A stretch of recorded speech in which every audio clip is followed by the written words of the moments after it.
A lot of praying, believing in God helped me get by. It was pretty tough.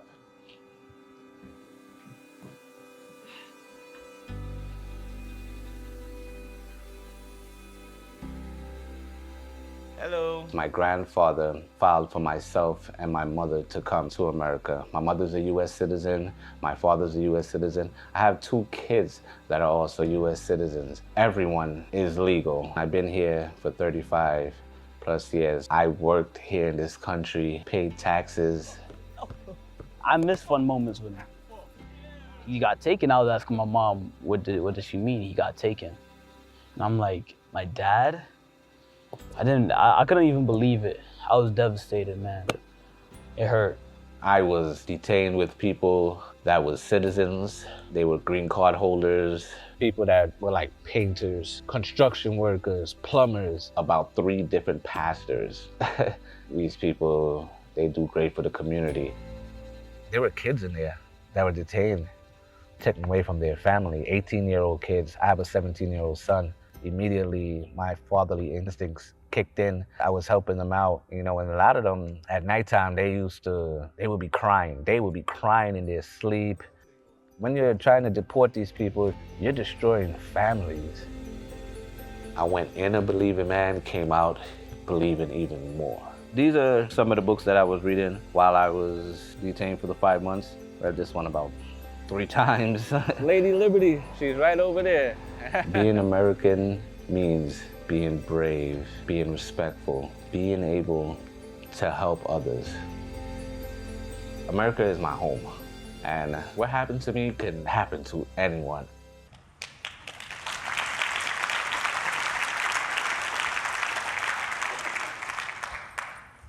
Danelle's story is tragic. It's scary. It's contrary to so many of the values of due process, fairness, and justice that this country is built on. It's a lot of things. But what it's not is unique. I'm Jeremy Robbins. I'm the Executive Director of the American Immigration Council. Thank you.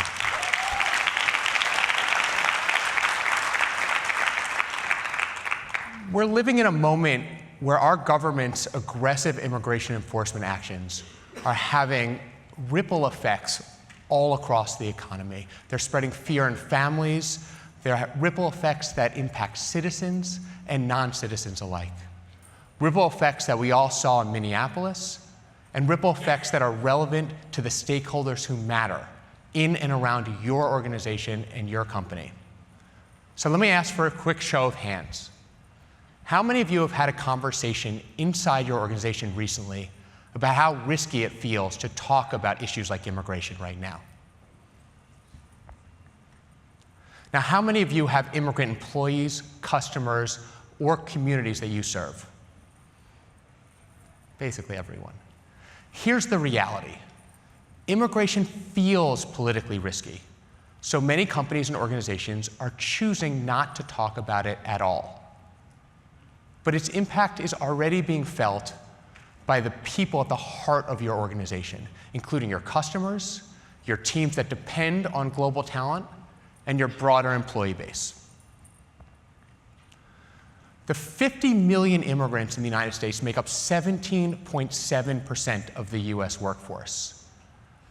And immigrant households in the US have $1.7 trillion in spending power. So the question is, what happens to your workforce, to your customers, to your communities if millions of those people become afraid to participate in the economy?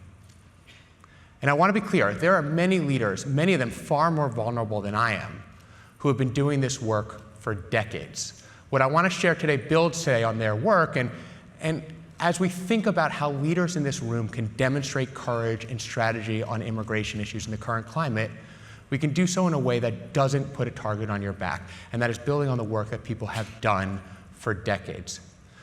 Today we're going to talk about what's happening in immigrant communities right now and why it matters for business. We're going to talk about why the current moment creates real risks for companies and nonprofits alike, but it also creates major opportunities. And we're going to talk about how organizations can respond with practical, values-aligned leadership. While we'll talk about the role companies can play, many of the same dynamics apply to nonprofits, especially those serving immigrant communities or employing immigrant staff. So let's start by understanding the moment. There are 3 concurrent changes happening right now. First, over the past year, expanded immigration enforcement has and continues to impact millions of people across the country. Second, as you saw in Danelle's story, legal status no longer provides the protections it once did. And third, the result, which is a broader culture of fear.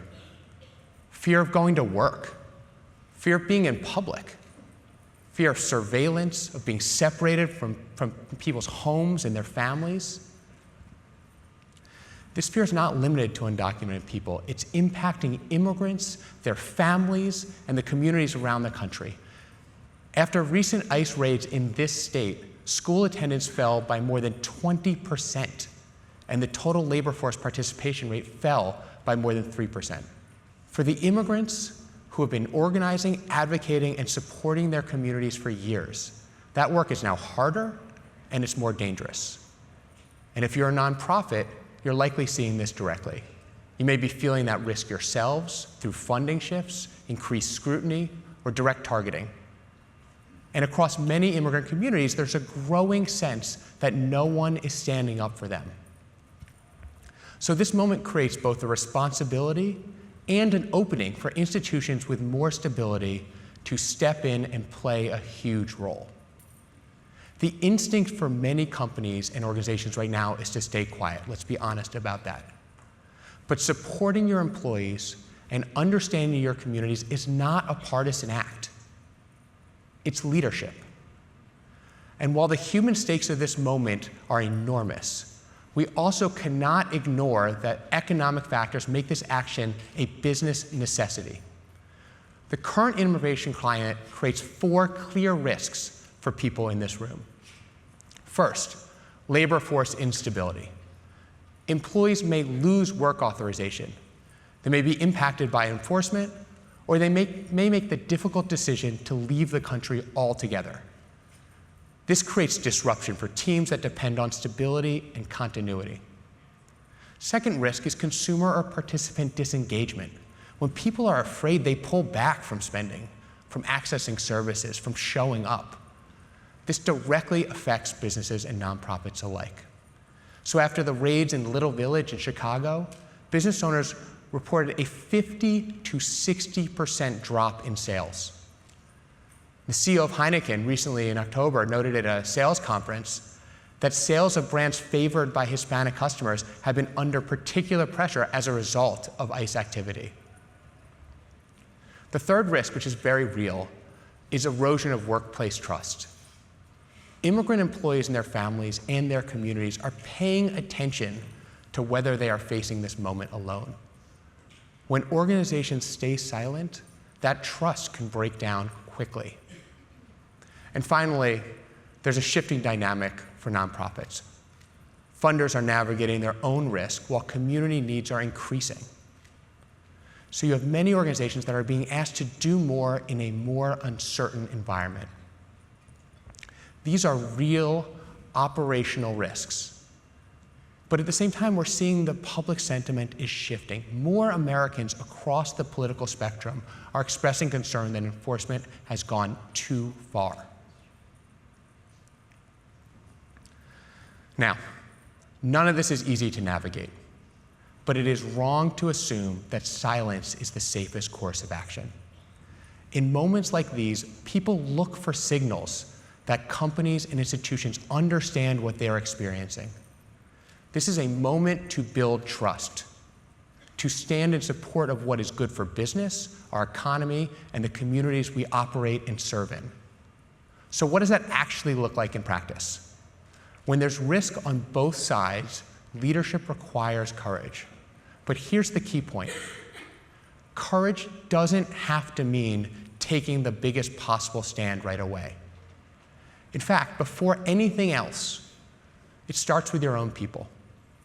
The most credible leadership in this moment begins inside your organization.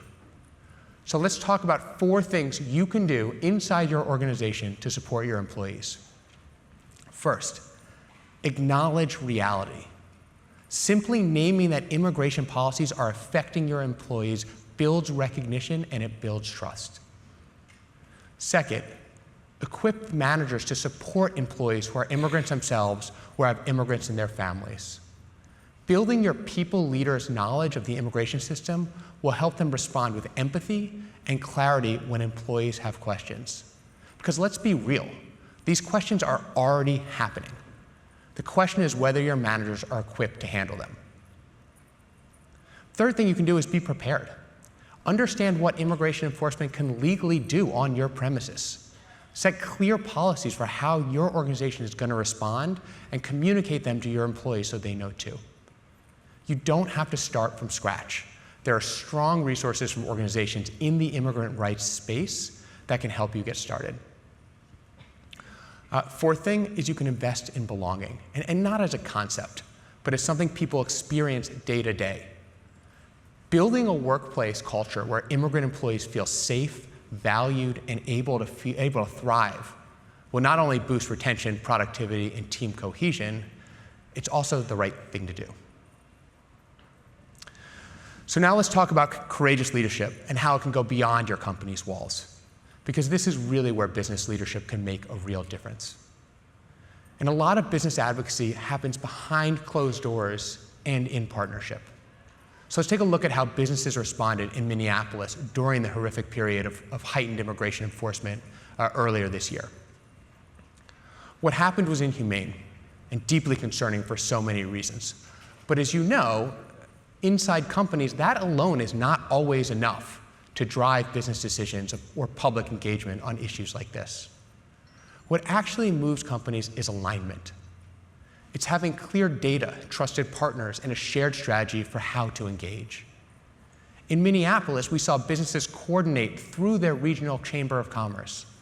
Their public messaging stayed aligned and workforce-centered, grounded in data that they had invested in before the crisis happened.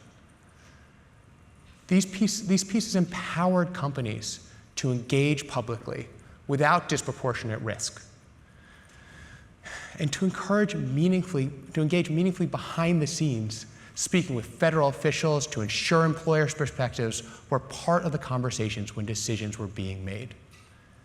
It's important that these learnings from that moment don't just stay in Minneapolis. So recently, the regional chamber's CEO shared them with our coalition of business leaders in Texas, who are now actively preparing, not waiting for a crisis, to figure out how to respond in Texas. We've also seen leaders like Land O'Lakes CEO Beth Ford make a strong and unapologetic statement about the need for immigration reform in order to sustain the agriculture industry and to keep food prices down. That kind of individual leadership is incredibly powerful because it demonstrates the business stakes clearly and it opens up space for others to speak. So we've talked about what you can do internally and through partnerships. Another key way organizations are showing up for immigrant communities right now is through storytelling and representation.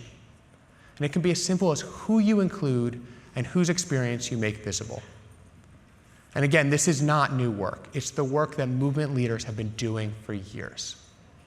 As Cristina Jimenez Moreta, co-founder of United We Dream, put it, being able to sometimes share without the fear that something will happen to you brings such a huge relief and personal transformation, moving from a deep place of fear and perhaps shame to a place of finding your voice, feeling empowered, feeling supported, and feeling you belong in a community that sees you as a fellow human.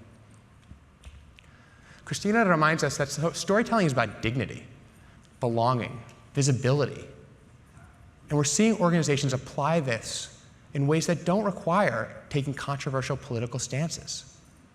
For example, last year we ran a public ad campaign showing people from different cultures bringing food, games, and traditions to the same table. It never mentioned immigration directly, but it reflected the immigrant experience of connection, contribution, and community in a way that felt human and relatable. Or take this recent ad from Ford. You'll see a still from it here. And the Ford ad highlighted a traditional Mexican sport and how Ford trucks are part of their team as part of telling not a Mexican story, but a story of American identity. And again, this ad wasn't about immigration policy. It was about showing culture, identity, and everyday life so that Latina consumers could see themselves reflected in the brand. That's what this kind of storytelling does. It makes people feel seen, signals that they belong. The message isn't just what you say. It's who you show, it's how you show up. So as we wrap, there are a few things I want you to carry with you. First, immigrants are essential to your workforce, your customers, and your communities. The current climate of fear has real operational consequences. Second, there are practical, nonpartisan ways to lead. Courage can take many forms. And third, authenticity is critical to real impact and real lasting trust. So get started with what makes sense for your organization. Start the conversation internally. Prepare your managers. Build trust with your employees and customers. And don't do it alone. Find partners and movement leaders in organizations like the American Immigration Council and in other businesses who are ready to lead. I'll close with this. Immigrant communities have been showing courage for a long time, often without recognition and often at real personal risk. And as movement leaders have long said, courage is contagious.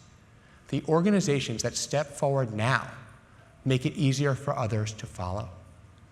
And immigrant communities will remember who stood with them during this moment. This is a chance to lead with our values, with what's good for business, and with what honors the dignity, humanity, and vast contributions of immigrants in this country. Thank you.